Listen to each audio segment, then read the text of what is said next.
We're dealing with political leaders who will be gathering at the UN on Tuesday, who are not treating the climate crisis with any sense of alarm or urgency. You know, we hear these warnings from scientists, you know, they're becoming increasingly panicked.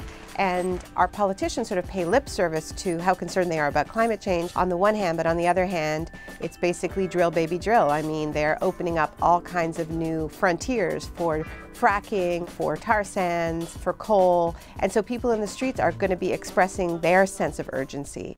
What we're hearing from the UN is that it's great news that there are all of these Fortune 500 CEOs that are going to be gathered there, including from some of the largest polluting corporations in the world. And the idea is that they're going to voluntarily set targets and fix this for us. And that, I think, is a really dangerous idea. The real clash is between that extreme ideology and what we need to do to respond to this crisis, because of course we need huge public investments to roll out renewable energy and also to protect our cities and towns from the impacts of heavy weather that's already upon us. These systems are incompatible, and the rules of one system can be changed, our economic system, but the rules of nature can't be changed.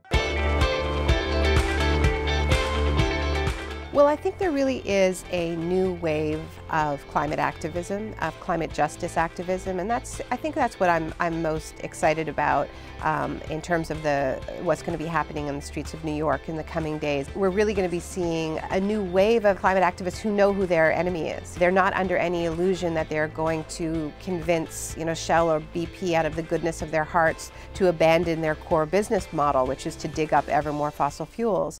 I think that model of environmentalism that has really dominated in the US since the 80s, which is this partnership-based approach, which isn't asking polluters to pay for the crisis that they created, but rather is looking for the polluters to sort of play, to come up with the solution themselves on a voluntary basis. That model is just discredited. So I guess if I have any advice, it would be know your enemy, or you're going to be supplanted by this new wave of environmental activism. Want more? Download the AJ Plus mobile app and join the conversation. Available in your app store now.